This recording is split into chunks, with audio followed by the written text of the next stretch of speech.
you excited for the Dragonflight expansion? Are you excited for the new dungeons, but you're a little nervous to get into them because you're not sure what the mechanics are going to be and you're afraid you're going to mess up? Do you run in pug groups because you don't have people to play with and you end up wiping over and over again because nobody knows what they're doing? Yeah, I've had those problems too. So I've got a few tips to help you survive your first week of dungeons. Stick around to find out how to survive the Ruby Life pools.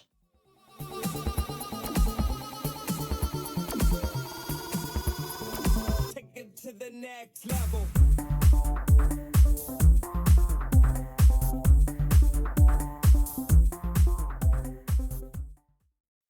Getting to the first boss is easy. The only mob to think about is this fire Draghar guy. But he's a big ol' dum-dum. He charges up and rushes you. If you make him face a wall, he'll just run into the wall.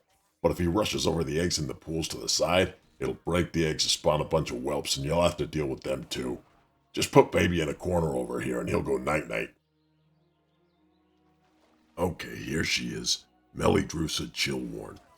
Dealing with her is as easy as breaking a murloc's legs. If you can't put her down, you'll be demoted to peon. The first thing she does is cast Frigid Shard.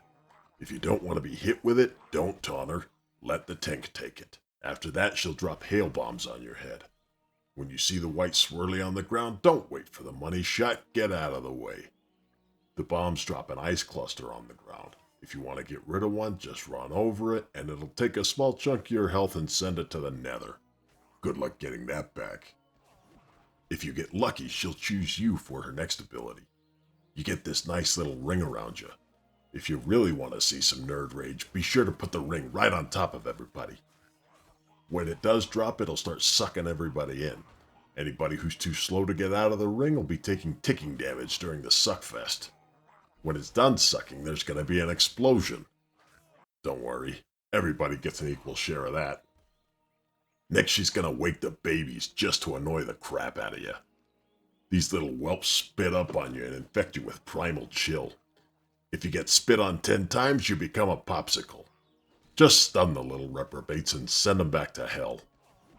When you're dealing with demon babies, she'll put up an absorb shield and start pumping on you. Don't let her do that. Get rid of her shield and slap her across the face so she stops casting. So just remember, don't get a swirly. Don't put the ring on anyone unless you don't like your healer. Get out of the suckfest, then stun, blast, and interrupt. Then you can take a ride up to the top. Up top, you're going to run into a few overcharged lackeys before you can smash the next boss. One of these is going to be Thunderhead. He has a Storm Breath ability that hurts quite a bit, but make it easy on yourself and just step to the side. Rolling Thunder will hit you with a dot that hurts you and people close to you, so use your well-developed social distancing skills and don't get anyone killed. You'll also see some blaze-bound destroyers around this top ring. You'll see these things spawn at the next boss too, so pay attention. The first thing he does is a living bomb that puts a ring on you and knocks you in the air when it expires. If you don't have a ring on you, don't get knocked up. Inferno is going to do exactly what you think it will. It'll burn you up. This one's on the healers to pump a little extra life into you. Once the sack of magma drops, it'll explode. There's a giant ring showing you the blast radius. If you stand inside the ring, the healer might not even res you because they'll be busy face-palming. The next little wannabe boss is called Flame Gullet. It's just your everyday run-of-the-mill dragon. Breathes fire and casts Molten Blood, which is an AoE damage ability. No biggie. Let's move on. Congratulations, you've made it to the second boss, Kokia Blazehoof. When her energy bar gets to 100, she'll bring a blaze-bound firestorm into the fight, which is basically the same thing as the destroyer we just saw. Pummel the Roaring Blaze ability and burn it down. The explosion from the firestorm leaves a scorched earth patch on the ground. If you stand in the scorched earth, you'll end up like one of Nomi's cooking projects. She'll also toss some molten boulders at a random party member.